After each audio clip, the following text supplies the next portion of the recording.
shout out video response to d.canterbury, and I've done this before. I really appreciate the videos that she puts up. A lot of stuff that's very thought-provoking, very well researched. I just really appreciate everything she puts up. I really enjoy watching it. Recently, I guess late last week, early this week, it's been a pretty long week for me, so I don't know. But she put up a video that had to do with kids and the value of kids, and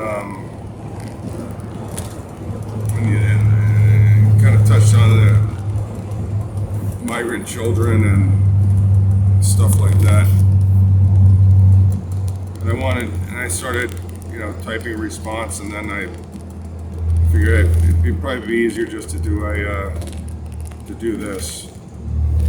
But we're in agreement. Nothing's more precious than children. Absolutely, positively, hands down. I think our difference is that, with my experiences, children, doesn't matter if they're poor kids out in the countryside or in the city or wherever they are.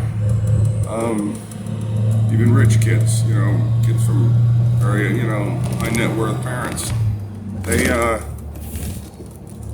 Kids are generally just happy.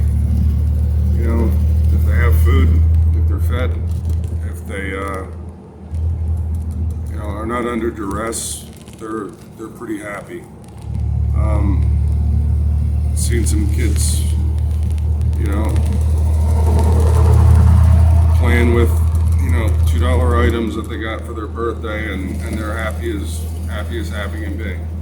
Seen some, working on houses, people made a hell of a lot of money. They bought their kids something, for thousands of dollars, and the kid opens it up, and the biggest thing, their favorite new thing is the cardboard box it came in. And they'll play with the thing for a week until it falls apart. But, kids are generally just happy. And on that note, then it comes into, migrant children, kids that are, being shuffled around. And I know when I was a little kid, my dad was a lawyer, but he wasn't making a hell of a lot of money early on. And, me and my sister would find a piece of rope, we'd tie it between us, and we'd go mountain climbing. We'd just walk around the woods and call it mountain climbing because we saw it on TV. The simplest things kept us happy. And for the most part, that's the way it is today with children. You go down to South America, or you go to some very poor place, I'm sure the kids are happy there. They play in the dirt, they play in the mud, they play in the woods, they play whatever. They're happy kids. Everybody saw, most grown-ups are sold on this, I want my kids to do so much better than me, and I don't want them to have to work like I did. And that's not such a bad thing, but it's not a good thing to not want your kids to know their origins, to know their roots, to know their heritage, to, whatever. If you're a farmer, get your kid an education so he knows how to run, better equipment, better technology, and he'll be a better farmer. Teach him to go to school and he can work in the factory you worked in and, maybe run it someday. But what's happening in a lot of really poor places is people are getting sold a bill of goods that there's all these Americans that want to adopt and, give them the kids and they'll get them to America, this really great family, and they probably have pictures from the internet or whatever and some bullshit website. So these parents are giving the kids basically strangers, and they're being, trucked up across the border, and it's not pretty. the most valuable commodity crossing our border right now isn't drugs. It's not the money that people give the coyotes to get them across the border. The most valuable thing, it's not weapons, it's children. Children being trafficked for sex. And somebody down south of the border figured this out and started the migrant child waves, unaccompanied minor waves under Obama.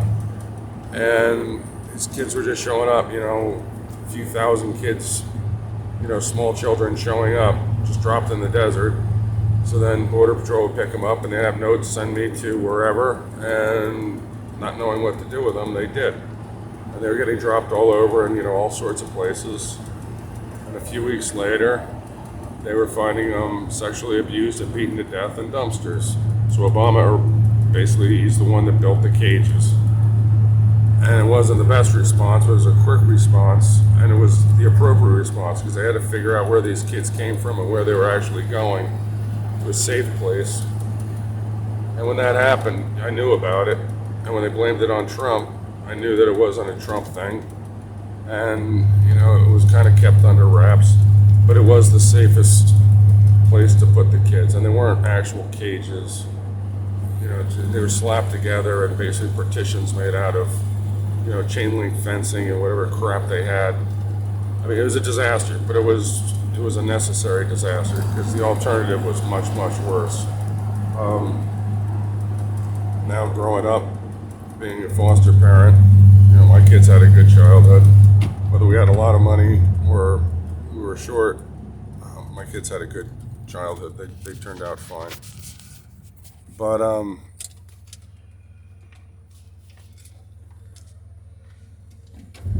I gotta fix a clutch on this thing. I'm trying to get into gear. But there's kids that never had a good Christmas. They never, Santa Claus was somebody from a charitable group that dropped presents off because mom and dad didn't have their shit together to even get them, a pack of playing cards for Christmas. I mean, there was nothing. Kids that were living in the street.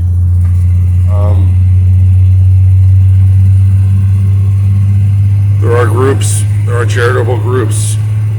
Just, I think that in places where there's famines, a place where there's problems, set up a school. Kids, just like in this country, kids show up in the morning, they get breakfast, they get lunch, they get a goodie bag to go home for dinner if they need it.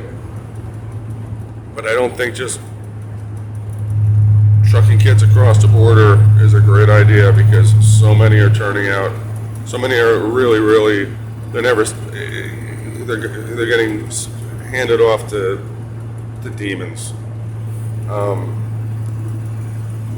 So the whole unaccompanied minor thing, every person that comes across says this is the family, and there's some young guy with, fucking gold cap teeth and shit, and some scared, teenage girl and some little kid and saying this is my wife and my kid.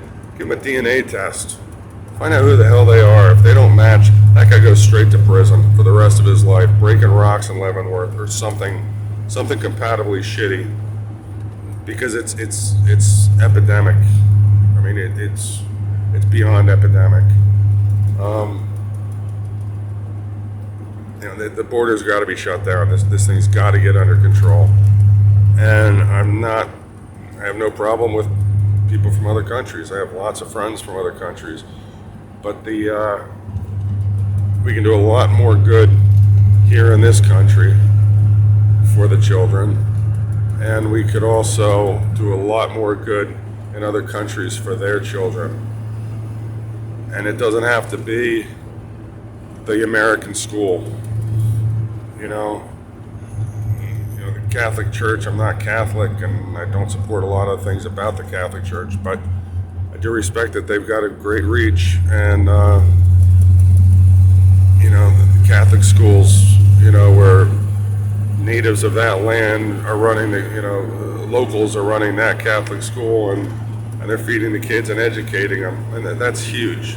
That's absolutely huge. Where the parents will know they've got a future, they're happy, the family stays together, and the kids will do well. or they can give them to, some guy, never hear from him again, and the kid winds up in a goddamn dumpster. So that's my thoughts on that. We do agree, a 10-year-old is worth twice a 20-year-old, 3 times a 30-year-old, 4 times a 40-year-old, and so on, because that 10-year-old hasn't had any, made the decisions, hasn't lived a life, hasn't seen things, as innocent as innocent can be. And that 20-year-old, maybe life is good, maybe it's bad, but probably a lot's got to do with their own decisions. And a 30-year-old and a 40-year-old, my age, you make your decisions, you made your bed, and what makes you special? This is the life you chose. 10-year-old's not choosing their own life. 5-year-old's not choosing their life. We should give them the opportunities, but we got to be very, very careful how we do it. Anyway, anybody that's never checked out d.canterbury, d.canterbury, check her out. It's an awesome channel. Really, really give you a lot of good things to think about. Everything from germ research to, this thing about kids to, you name it. Very, very, all sorts of interesting stuff. But you all have a good day.